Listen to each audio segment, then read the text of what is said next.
வணக்கம் நண்பர்களே. எஃப்எம்ஜிஜி செக்மெண்ட்ல போன வீடியோவில் HUL பார்த்தோம். இந்த வீடியோவில் நெஸ்லே இந்தியா பார்த்துருவோம். ஸோ அந்த ஸ்க்ரீனில் இருக்கிற இந்த எல்லா விஷயத்தையும் டிஸ்கஸ் பண்ணிடுவோம். வாங்க வீடியோக்குள்ளே போகலாம்.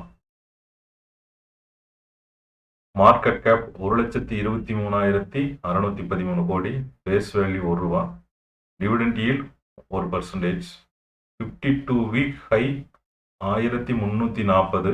ஸோ 52 வீக் ஹையிலிருந்து 5% டவுனில் ட்ரேட் ஆகிட்டு இருக்கு.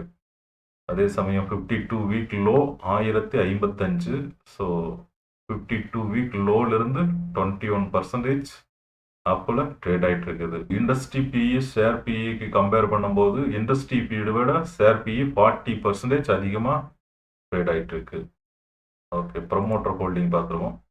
ப்ரமோட்டர் வந்து 63% ஹோல்டிங் வச்சுருக்காங்க. பிளட்ஜ் எதுவும் கிடையாது. Foreign institutional investor 10% holding and domestic institutional investor 12% holding வச்சுருக்காங்க. அண்டு பப்ளிக் 15% ஹோல்டிங் இருக்கு. ஓகே, டாப் லைன் க்ரோத் பார்த்துருவோம். டாப் லைன் க்ரோத் பொறுத்தளவுக்கு 5 years CAGR 9%, 3 years CAGR 6% and 2 years CAGR 3%. Every year 3% down ஆகிட்டே இருக்கு, every 2 year. Bottom line growth பார்த்துருவோம். Bottom line growth பொறுத்தளவுக்கு last 5 years CAGR 8%, அதே 3 இயர்ஸ் அதே same, and last 2 years CAGR 0. Improvement bottom லைனில் இல்லை, சேம் மெயின்டைன் பண்ணுறாங்க. So 0% improvement. ஓகே, ஆப்ரேட்டிங் மார்ஜினை பார்த்துருவோம். ஆப்ரேட்டிங் மார்ஜினை பொறுத்தளவுக்கு ஓவராலாக 23% மெயின்டைன் பண்ணுறாங்க. நெக்ஸ்ட் குவார்டர்லி எஸ்டிமேட் பார்த்துருவோம். குவார்டர்லி நம்மளோட கால்குலேஷன் 735 கோடி. அவங்க Q3ல கொடுத்த ரிசல்ட் 861 கோடி. ஸோ 126 கோடி, 15% அதிகமாக தான் ரிசல்ட் இருக்கு. நெக்ஸ்ட் ரிலேட்டிவ் வேல்யூவேஷன் பார்த்துருவோம். ரிலேட்டிவ் வேல்யூவேஷனை பொறுத்தளவுக்கு நெஸ்லே இந்தியா போன வீடியோவில் சொன்ன மாதிரி தான் HUL, ITC, Varun beverage and Colgate இந்த 4 கம்பெனியும் நெஸ்லே இந்தியாவோட ரிலேட்டிவ் வேல்யூவேஷனில் கம்பேர் பண்ணுறோம். மீடியன் பிஇ 43 அண்டு இவங்க பிஇ 75. ஸோ எஃப்எம்ஜிஜி செக்மெண்ட்லேயே அதிகமாக பிஇ இருக்கிறது இவங்கள தான். ஸோ 75x கொடுத்து வாங்க தயாராக இருக்காங்க மக்கள். And price to book median 18, இவங்களது 30. அண்டு டெப்ட் டு ஈக்விட்டி கடனே எதுவும் கிடையாது. டெபிட்டா மார்ஜின் மீடியன் 34, இவங்க 25. நெட் ப்ராஃபிட் மார்ஜின் 19, இவங்களது 15. And median return on equity 45. So இவங்களது return on equity 73. So return on equity அதிகமாக இருக்குது. அதனால தான் மக்கள் அதிகமாக காசு கொடுத்து வாங்க தயாராக இருக்காங்க. அது பார்த்தீங்கனாலே உங்களுக்கு ரிஃப்ளெக்ஷனில் தெரியுது. அதே சமயம் return on capital employed median 67, இவங்களது 110% இருக்கு. ஸோ அடுத்தது டிவிடெண்ட் ஈல்டு மீடியன் 2, இவங்க 1% டிவிடெண்ட் கொடுக்குறாங்க. அடுத்து ஆப்ரேட்டிங் மார்ஜின் கம்பேரிசனில் மீடியன் 27, இவங்க மெயின்டைன் பண்ணுறது 23. And current ratio 1.24 median. So Nestle வந்து 0.61. ஸோ கரண்ட் ரேஷியோ கொஞ்சம் அலார்மிங்காக இருக்கு. அடுத்து இன்ட்ரெஸ்ட் கவரிங் ரேஷியோ கடனே இல்லாதனால இன்ட்ரெஸ்ட் பெரிய இஷ்யூ பார்க்க தேவையில்லை. ஸோ அதில் நார்மலாக எல்லாமே கையில் தான் இருக்குது. அடுத்து டெப்ட் டு அசட் பொறுத்தளவுக்கு மீடியன் 38, இவங்களது 66 இருக்கு. ஸோ 66ங்கிறது கரண்ட் லைபிலிட்டி கொஞ்சம் அதிகமாக இருக்கிறது காட்டுதுங்க. அடுத்தது ரிட்டர்ன் ஆன் அசட் மீடியன் 24, அதே 24 மெயின்டைன் பண்ணுறாங்க. அடுத்து ப்ரைஸ் டு சேல்ஸ் மீடியன் 7, இவங்களது 6 இருக்கு. அண்டு EPS growth மீடியன் 25, இங்கே பார்த்தீங்கன்னா -44.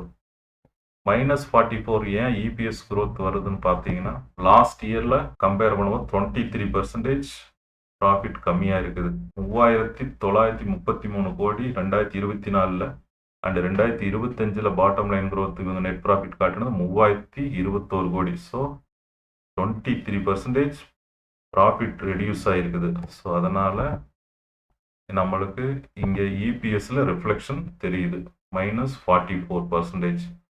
டெக்னிக்கல் அனலைஸ் பார்த்துருவோம். Last 5 years weekly chart.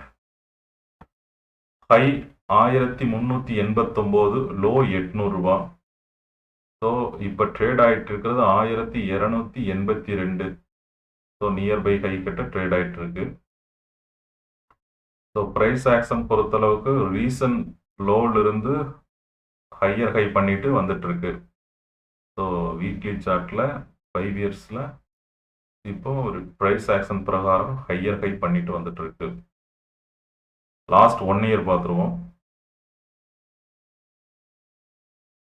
Last 1 year பொறுத்தளவுக்கு ஹை 1340, இப்போ ரீசெண்டாக பிப்ரவரியில் வந்த ஹை, அண்டு லோ 1055 ரூபா, மார்ச் 2025 வந்த லோ. ஸோ ஒரு ரெசிஸ்டன்ஸ் ட்ரெண்ட் லைனை பிரேக் பண்ணி மேலே போனது அக்டோபர் 2025. அதுவே இப்போ சப்போர்ட்டாக எடுத்துக்கிட்டு மேலே போக மூவ் பண்ணிட்டு இருக்கு. இண்டஸ்ட்ரி ப்ரைஸ் கம்பேரிசன் பார்த்துருவோம். இண்டஸ்ட்ரி ப்ரைஸ் கம்பேரிசன் பொறுத்தளவுக்கு கன்சம்ஷன் இண்டெக்ஸ் எடுத்துக்கலான் இருக்கிற கம்பேரிசனுக்கு எஃப்எம்ஜிசி அதில் 27% இருக்குது, அண்டு கன்சியூமர் டியூரபிள்ஸ் 10%. இந்த கன்சம்ஷன் இண்டெக்ஷன் வந்து கிட்டத்தட்ட சூட்டபுளாக இருக்கும் நம்ம கம்பேரிசனுக்கு. ஸோ அதை எடுத்துக்கிட்டேன். So Hindustan Unilever last 5 year weekly chart பொறுத்தளவுக்கு 2% தான் மேலே ப்ளஸில் இருக்குது. அது Colgate 33%, Nestle 48% plus, ITC 53% plus, and consumption index 93% plus. And Varun beverage இதெல்லாம் கம்பேர் பண்ணும்போது 453% ப்ளஸில் இருக்குது. இதே லாஸ்ட் 1 இயர் பார்த்துருவோம். லாஸ்ட் 1 இயர் பொறுத்தளவுக்கு ஹச்யூஎல் ப்ளஸ் 0.49, கிட்டத்தட்ட 0.5% plus, and consumption index +9, and Nestle +18, Varun beverage -12, and Colgate -14, and ITC -23. இது லாஸ்ட் 1 இயரோட price movement. Okay, ratio analyse பார்த்துருவோம். ரேஷியோ அனலைஸ் பொறுத்தளவுக்கு EBITDA margin 25%, net profit margin 15%, return on equity 73, return on capital employed 110, and debt to equity 0.3, and current asset, the current ratio 0.61, and interest covering ratio 33, debt to asset 66.59, return on asset 24, and price to sales 6x, price to books 29x, and EBITDA, enterprise value to EBITDA 24x, PEG ratio 9, PEGI ratio 8.6. Okay, PEG ரேஷியோங்கிறது PE plus growth.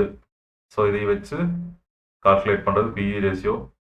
PEGI ரேஷியோங்கிறது plus டிவிடெண்ட்டையும் சேர்த்து calculate பண்ணுறது PEGI ratio. So dividend கொடுக்குறதையும் நம்ம இங்கே add பண்ணிக்கிறோம், calculation எடுத்துக்கிறோம். So 0.86 இருக்குது. நார்மலாக 1 கீழே இருந்தால் தான் அண்டர் வேல்யூன்னு PEGI ரேஷியோ மீன் பண்ணுது. ஸோ 1x மேலே இருக்கிறது எல்லாமே ஓவர் வேல்யூடு. ஸோ நம்ம ரேஷியோ அனலைஸ் பொறுத்தளவுக்குமே அவுட் ஆஃப் 10 ஸ்கோருக்கு 4 தான் வாங்கியிருக்கு.